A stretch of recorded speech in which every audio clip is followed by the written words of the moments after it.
let me start by saying it was about a year ago that I talked to many of you when I first became the fiscal officer. I started May 30th of 2011. And I thought it was appropriate after a year to get back together and talk about what's happened in the last year, talk about some of our accomplishments, some of the changes that we've gone through. But more importantly, what I've realized is that many of you work in one part of the fiscal office and you don't know necessarily what happens in the other areas. You kind of are confined to that area. And so this is a chance to share with everyone what's going on in all of the different areas of the fiscal office. Because I think it's important that you know everything that's going on. And we've gone through a lot, and hopefully the major change is behind us. And so with that, one of the things that I want to share is the mission statement. The mission statement was worked up about a year ago, and it's part of our presentation to County Stat. And I did that in conjunction with the managers. And I know that many of you have not seen that before. It was brought to my attention that we haven't shared the mission statement. I want to point your attention to the last line, which is offering superior customer service. When I met all of you, I talked about the fact that I'm an accountant by training, started as an auditor. I'm data driven, and we're going to look at staffing, and we're going to quantify things and decide what we needed as far as staffing and how to do things. We've gotten through a lot of that, and now we're getting to the point where we want to try to quantify, but not necessarily just in numbers. How fast do we do something? How many people do it? What kind of return do we get? But also, what is the quality factor? And so when we talk about superior customer service, we're going to talk about our focus in the next year as we move toward improving our quality, which I don't want to imply our quality is bad. Our quality is excellent. But I also believe that we can always try to improve in all things, in quality and in timeliness and effectiveness. But the other thing that probably hasn't become clear is when you think about the fiscal office, it's really 5 different elected offices that have come together to be one office. And in reality, we have a number of functions that used to be in the commissioner's office: OBM, OPD, which is procurement and diversity. We have part of the clerk. We've got the county recorder, county auditor, treasurer, and part of the clerk of courts title division. So all of those come together, and basically the charter was passed. The new government was formed, and they said, go do it. And so we decided to say, how do we do that effectively? And this is the table of organization that we operate under. And so many of you probably have never seen this to say, hey, where do I fit in the big picture? So if you start with operations, which is Eric Richter, that is a lot of the recorder, what used to be the auditor, and some of what used to be the title bureau. Financial services, which is Cheryl Arslanian, is the director there. It's primarily the same, but it's also the budget commission now rolls into that. And there are some financial functions that are spread throughout the county. I'll give you an example. The Department of Development actually makes small business loans and lends money in other ways. They print up coupon books, they send the payments out, and the payments come back to the person that wrote the loan. The person then records them and determines whether or not the loan's performing. It's not a good segregation of duties, and it's really not a good use of their skill set. So those staff will be moved down to financial services and blended into what we're doing. Because if you look at the next box, it's Treasury, which is Richard Sensenbrenner. That's where the funds are. That's where they should be. Cheryl's going to be the check and balance on loan performance. The funds will be here. We can more effectively and timely deposit those and invest those. OBM, under the direction of Matt Rubino, is probably the one box that's changed the least. They really haven't changed at all, other than they've taken on additional responsibilities. OBM's playing a much larger role in consultation to the executive and consultation to council on strategic planning and things of that nature related to the county. And we're going to talk about one of our major goals that they're driving on relative to our bond rating. OPD is Lenora Lockett, and they still do procurement for the entire county. And then special projects is Mark Parks. And what we're going to do in special projects, we're going to be putting in new technology throughout the fiscal office in the next year. Many of our systems are data. I'm not telling you anything you don't know. In fact, I'm being kind when I say data. They're horrible. They just don't work. And so we need to clean a lot of that up. And so Mark will be a big driver in a lot of what we do there. But the 3 major goals that I basically put forward when I became, I need to stand here, right, so we can hear, that when I was named fiscal officer, that we had to have some big, high-reaching goals. The first one was to develop a world-class organization and to be one that other counties aspire to or want to emulate. And I can say we're already doing that. I'm going to share some stories later. There are other counties that are trying to do what we're doing now. Our next big goal was reducing tax delinquencies. Cuyahoga County was and still is the county with the highest delinquency amount in the entire state of Ohio. It's just under $400 million. It's about $380 million that's owed to us in delinquent taxes. And third is increasing the county's credit rating to a AAA. We are going to be issuing debt related to the Economic Development Fund, and we'd like to refinance debt. So not just in terms of interest savings, but we also see this as a psychological goal. If we can achieve a AAA bond rating, we would be the first Rust Belt city or county to go to a AAA bond rating in this tough economic time. And by frame of reference, our peers in Cincinnati, Hamilton County just recently got downgraded. So the economy's tough, and if somehow we can put together all the pieces, and right now that's being driven by OBM, to get the county to a AAA bond rating, that would make news across the country. And I'm not exaggerating when I say a Rust Belt city, Cleveland, Ohio, being AAA bond rated would make news across the country, and it's possible. It's not guaranteed, but I think we got a real good shot at doing that. Let's talk about staff reductions, because we've lived through those. And what I've shared with every group is that you can see the Board of Revision, we've included those numbers just for this summary. There are 42 people that have been hired or new to the Board of Revision in the last year. Included in our number, we've had 142 reductions for a net staff reduction of 100. If you don't consider the Board of Revision as part of the overall fiscal reporting umbrella right now, the 142 positions amounted to just about $8 million in decreased salaries and benefits. And what I've shared with every group is I don't say that in a bragging way. I say it because it's fact and you need to know it. You've all lived through it. You've lost employees that have worked beside you. And many of you know, especially the managers, that whenever possible, at least half the time when we've had to talk to someone that's been laid off, I've been in the room doing that, because I think as a manager, when you've decided that you don't need people, the cowardly way out is to have someone else do it. The right way to do it is to sit down and explain to the employee, we don't need as many people as we have, and it's unfortunate. We worked in conjunction with HR. We worked in conjunction with HR in terms of how you determine who were those people that would be laid off, and it's all based upon retention points and longevity. But if I can for a minute, the people I'm most angry at about this are our predecessors. Because the reason we had to lay off people was because people before us created positions, created functions, or staffed up beyond what the need was. And so we had to go about the business of trying to right-size that. I'm not going to sugarcoat it. That's what it was. That's what the last year's looked like. What's the future look like? We're through that choppy water. I'm hoping now that everything has settled out. It's smoothed out. I kind of use the analogy of almost like a diet. We've been on a severe diet. I mean, we've been on more than Jenny Craig. But after you die, you start to put a little bit of weight back on and things settle out. That's where we are. So I want everybody to breast easy that we're through that. We can't get any thinner than we are and do our job effectively, in my opinion. That doesn't mean there won't be any more reductions, but if there are reductions, they'll be for cause. And some of you have read about those. And if an employee does not adhere to policy, that employee would not be with us. Let's talk about total employee count, because I think this is shocking for many. If you take all those areas that I talked about that are part of the fiscal office and look in 2008, there were 633 people that worked in those areas. 633. Today the fiscal office sits at 371. 633, 371. Now they weren't all layoffs. Bear in mind that there was an ERIP in there in 10, and then you can look at the reductions as you go forward from 10, 11, and 12. The area that's suffered the greatest loss of staff would be the county auditors, the old county auditors function. At one point, the county auditor's office itself had 309 employees. Today, we're performing those functions with 145 employees. It's a 53% reduction in staff in that area. The county recorder's office at one point had 88. Now that function's managed by 51, which is 42. What I did in the past year with the help of the directors was look at how we compare to our peers. And our peers are Allegheny County, which is Pittsburgh, Franklin, which all of you know that's where I come from. Wake County, which is Raleigh-Durham, is considered one of the premier counties in terms of operations in the country. Summit County and Delaware County, they're out to the far right.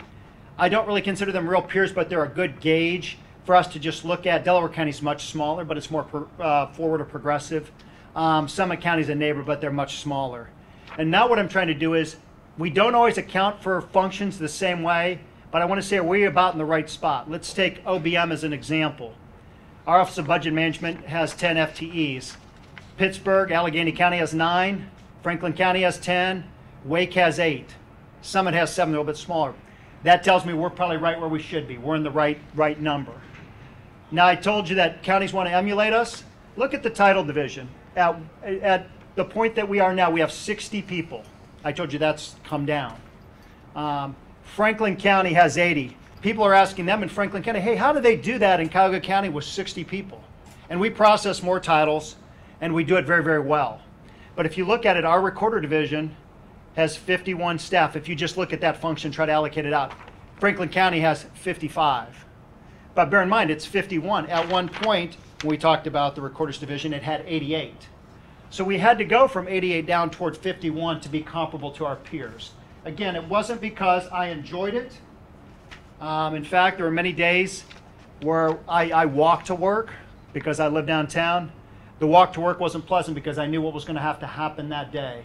But again, we're through that. And so what I want to do now is let's talk about some of our accomplishments and how we go forward, because I want to try to, as much as possible, put those things behind us. They're done. They've happened. We've addressed them head on. And now let's talk about the things we've done. Some of our accomplishments. We're the first urban county to do a biennial or a 2-year budget. And so compliments to the OBM staff. It's going to make the budget process easier in 2013 because departments and others are going to have an idea of how much they have to spend, what their resources are going forward. Up here it says tax lien sale. We completed our first one in November, brought in $14.4 million. The Treasurer's Office just completed their second tax lien sale, $7.7 million. So $22.1 million through the 2 tax lien sales in the last year. And so compliments to the Treasurer's Office. They've done an excellent job. Other counties are calling us to say, how did you do that? Because not only did we bring in a lot of money, but if you are familiar with tax lien sales, many times you read articles about how homes were taken away from elderly people and all the problems. How many negative articles have been run in the last year in our tax lien sales? Does anybody know? 0. Exactly 0. And I don't think that's because the plain dealer was taking it easy on us. I think it's because they did a really good job at the tax lien sale. And that's $22 million of the $400 million that we've brought in. It's not solving the problem, but it's a step in the right direction. The fiscal office all converted to My HR in May. And I always stop right here. Is everybody okay? Is anybody having any problems with My HR right now? Were you able to get in at any time? Okay. There's been a decrease in the number of management and administrative staff. One of our other accomplishments is job classifications were completed. Now, I put that up as an accomplishment. I've actually had a few employees say it's not really an accomplishment because my job class got changed and I'm being paid less money. I know that. But it's a process that was started before the new administration. And if you don't think the classification is correct or there's a problem, and I know many of you have done this, you do have appeal rights. You do have options to talk to HR and go through those channels. And I'm here to say, do that. I'm here to encourage you. That is your option if you don't think your job classification or job description is complete or accurate or correct. Please take advantage of those options. But it's something that as a department and as an office we've done. Staff performance evaluations have been completed for everyone. We're doing cross-training, and we've had staff volunteer to work in other areas at peak times. Let's talk about the fiscal office as a whole, and one of the things as we look forward. One of the reasons I'm looking for a broad fiscal office and the treasurer's office and the old treasury function being part of the fiscal office is that it used to be if you were a good performer, you worked hard and you wanted to go into a supervisory position and you worked for the recorder, if there was a position in the old auditor's office, there wasn't a chance to do that. Now with one large fiscal office, if you're working hard and you're in what I would consider a recording function, but there's an opening in real estate, you can apply for that position. We have to post for all positions. I've learned that the hard way. But what I want to find out is, what can we do so that if we've got a good performing employee that we can provide some preference so we can elevate people internally. I want to be able to promote staff that are currently with the county, currently in the fiscal office. If there's a management position, they've got a good performance file, they show up, they work hard, they should get the crack at that supervisory position, even if it's another box on the table of organization. And I'm working on that. I got to make sure that we comply with law, but I also want to provide opportunities for everybody within the fiscal office. We made transfer, conveyance, and recording all one function on the 3rd floor. Many of you work in that area. There's not a week that goes by that I don't get a phone call, a letter, or an email from somebody in the real estate community complimenting how we do that. And I have them asking me, why don't they do that in Medina County? Why don't they do that in Lake County? It's so much easier when I come to Cuyahoga County and I go to the 3rd floor and I can do everything in one place. I said, well, they're not set up like we are, but that's a good challenge. They should be looking at that. We've consolidated the fiscal office by moving weights and measure and the lodging tax audit group to the 2nd floor of this building. And many of you, if you've been down in the 2nd floor, you've seen that. The reason for that move is the county has 66 buildings that we own or lease space in. We need to shrink that down. So we had operations that were fiscal related and other parts of the county bring them into the space that we have. We have excess space because we've downsized. Why pay rent or occupy space somewhere else? So they've come in and they've joined us in this building. We've provided a more consistent culture of professionalism and implemented, which has been implemented, which allows the public to portray a better image of the fiscal office. I had some of the managers help me. That's an easy way of saying dress code. And many of you know that I have kind of an interest and a passion for that. But I want to compliment you. We get compliments from the public all the time, not just about how we look, but how we treat them professionally, whether it be in a BOR hearing, whether it be paying their taxes. We get letters, I get emails, the executive gets compliments when he's out. Whenever I can, I try to get that in writing, put it in the personnel file of the employee that they're referencing, and also give it to the manager, because I think that's important that that's in your file. Many of you that have been here for a while never had a personnel file. And so we're trying to build that from the ground up, but we're also trying to make sure that someone who picks that up in the future knows all the good things that you're doing.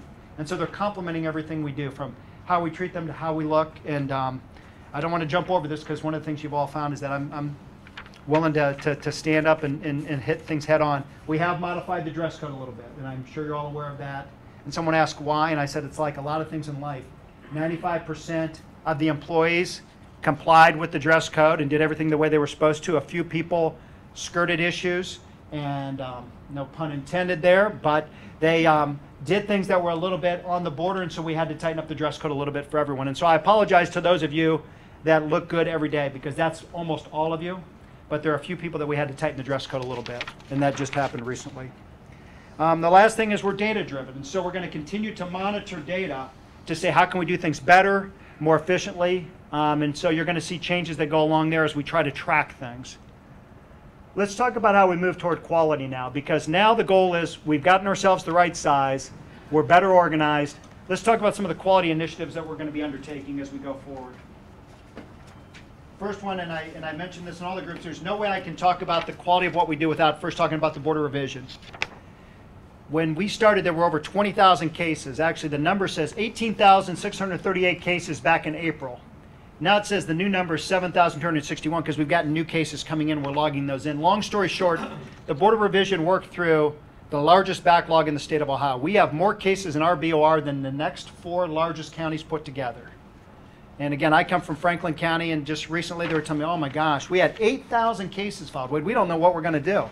I kind of laughed and I said, our BOR could do that part-time. They could put one hand behind their back and get through this. I said 8,000 cases. They thought the world was ending. I said, we're going to have 18,000 cases again, and maybe more next year. And there are people out there that think we're making that up, that we've gotten through the backlog. They do believe that there's this stack of cases that we haven't gotten through it. They do not believe that we've gotten through that many cases. And not just gotten through them, but I've had residents tell me that they appreciate the way the hearing was conducted, the professionalism of the hearing officers, and just the whole process. And many don't get the decision they want, but they're just happy with how it's being done. The title division is going to create a training position, because we have 4 different title bureaus, and each one does things a little differently because they've had the same employees at each location over a number of years. Certain habits are formed. We want to try to move people from office to office and become consistent in how we do things. Dog license intake, and I want to thank the people that helped last year, because quite simply, it's good people and a terrible process in how we process dog license. And so that's going to be automated. So when you and I'm a dog owner, so when you renew your dog license, you send your money in, it's scanned, and you have your tags back in 7 days and not months, which is kind of what it took us to do. And again, it's not because of the people, it's because our process wasn't good. One of the other things we're looking at when we talk about quality is right now the revised code says your dog tag has to be metal. Why metal? I don't know. You got to stamp it, it's expensive. There are states that use a little resin tag that's just as durable as metal. It's lighter to mail. And so we're looking at legislatively if we need to make a change. Can we change the dog tag in Ohio, or at least in Cuyahoga County, so it's easier to mail? And I have 2 dogs, a large one and a small one. I don't know if anybody here has a small dog, but sometimes those tags are not as easy for small dogs as they are our big dogs. So we're looking at ways that how do we improve quality, and that would be one of those ways. Our website improvements, the Treasurer's Office. There's a Google language interpreter function, so that now when you go to the Treasurer's site, and if you want to read information on the Treasurer's site, know about your tax bill, and you want it in Spanish, you want it in Polish, you want it in Lithuanian, which I guess I was told earlier today, it's in Lithuanian. You click on that, it converts everything. We're going to do everything in the fiscal office so that the multiple of languages that is offered by Google, you can get information in that manner. And I should add, I was told that the conversion, like with Lithuanian and Polish, is not exactly right. And we took some notes, right, Jennifer? Because we're going to check with Google, because I just know Google does it. I don't know how they interpreted our English into Lithuanian, but someone here in the fiscal office speaks Lithuanian, did the conversion, and said there were problems in the conversion in the treasurer's site. So we're going to look at that. One of the other partnerships we've had, in compliments to the real estate appraisal group, in the past, after we do the reappraisal, which we're in right now, you send out notices to every taxpayer and it says your old value is this, your new value is this. And if you have any questions, you can call us, write us, go on the email, or you can come visit us. We have informal sessions. And they used to do informal sessions all over the county, 37, 38 locations. Set up in the morning, tear down at night, put it in someone's car, drive it to another location. And the real estate staff said, why don't we partner with Tri-C? They don't have classes in the month of August, and we can use their facilities to host our informal sessions. And so that's exactly what we're going to do. We're going to pay rent to Tri-C. They're a levy-funded public institution, great ADA accessibility, their own security, and we can leave our stuff up, lock the door at night, come back the next morning, open the door, and we're much more efficient for taxpayers.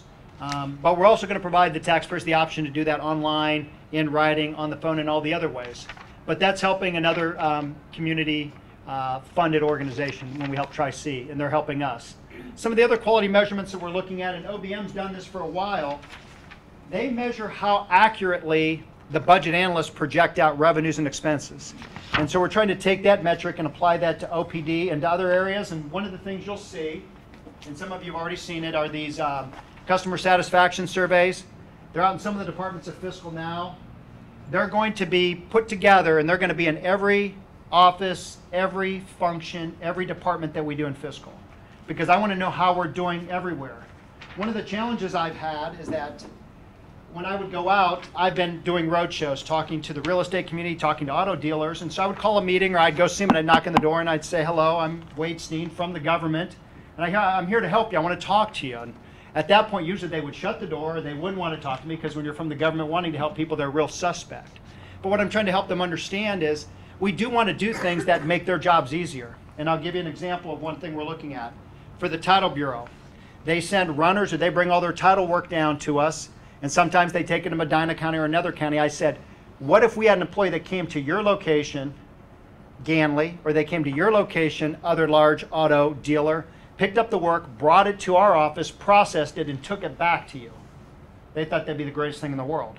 So right now we're trying to do a cost benefit to say, does it make economic sense to actually go around and pick up business and bring it in? Now, if you're familiar with this, you'll know that Medina County and Lake County have located title bureaus right on the border, because they're trying to take business out of Cuyahoga County. If we get a staff that's going to pick up work, we're not just staying in Cuyahoga County. The surrounding counties are going to be where we go, because we get a fee off all the work we process.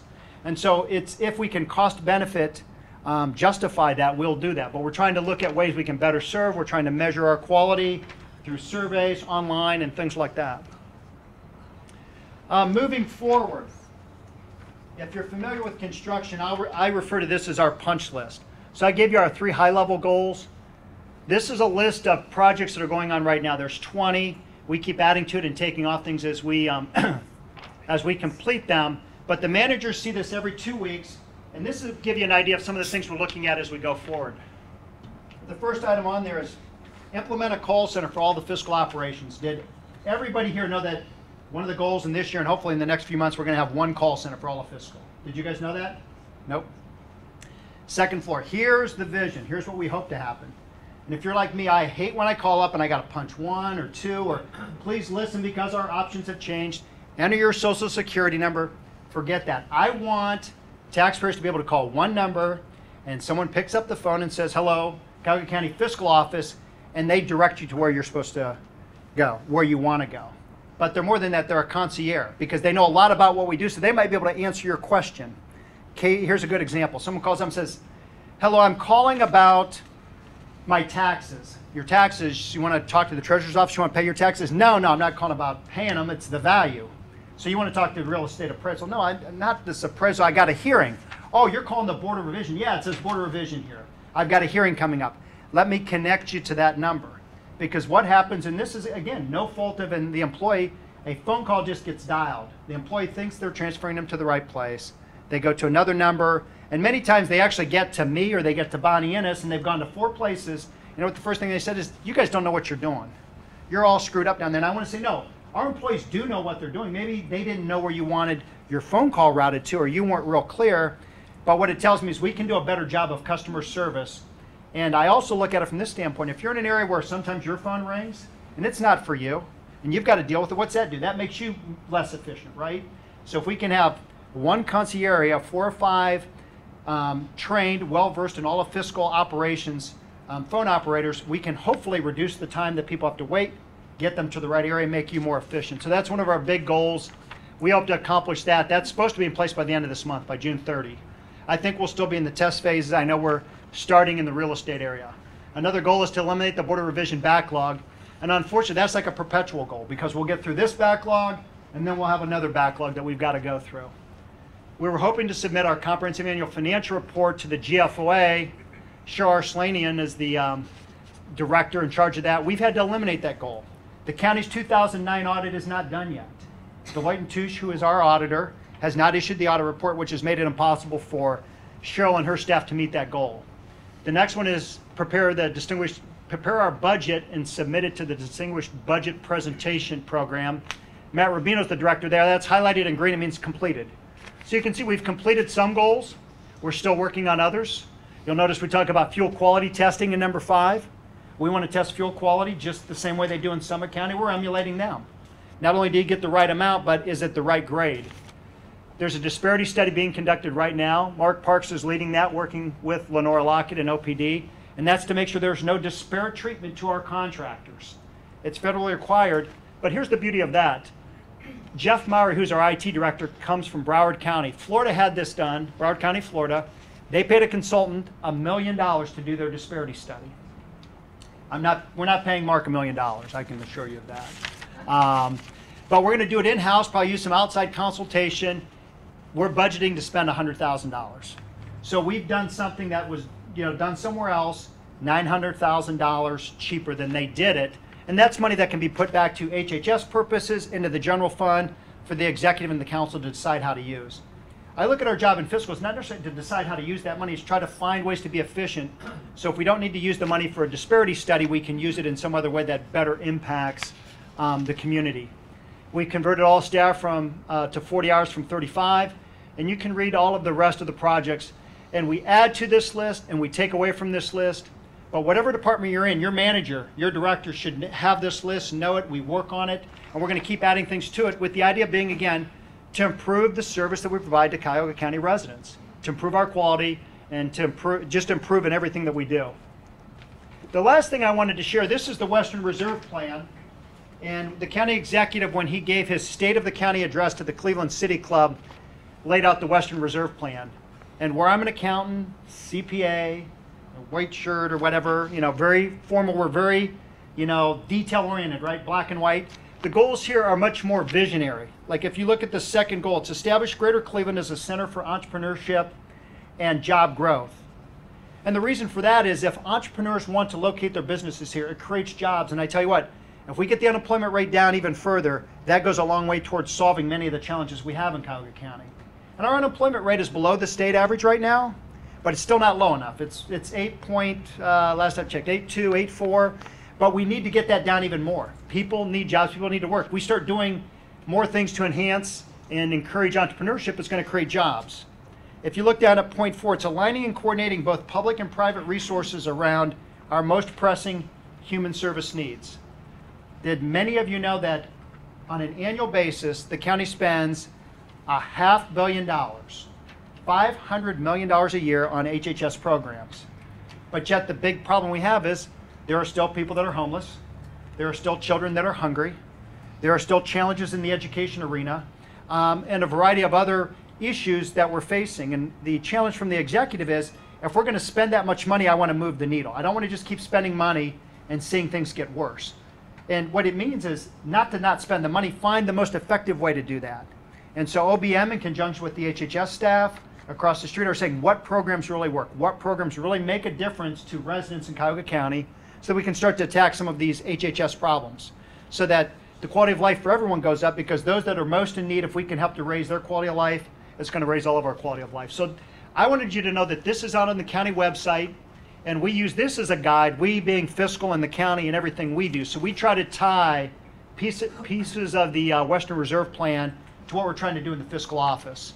I'm pretty simple. I want to improve quality, improve timeliness, reduce costs, but we want to try to tie it into the things that the county's trying to do, visionary out over the next 10, 20 years as we look out. And I guess in closing, before I take a few questions, I want to also thank you. I mean, the last year has not been easy. I mentioned that earlier. I mean, again, you've seen some of your peers that are no longer here.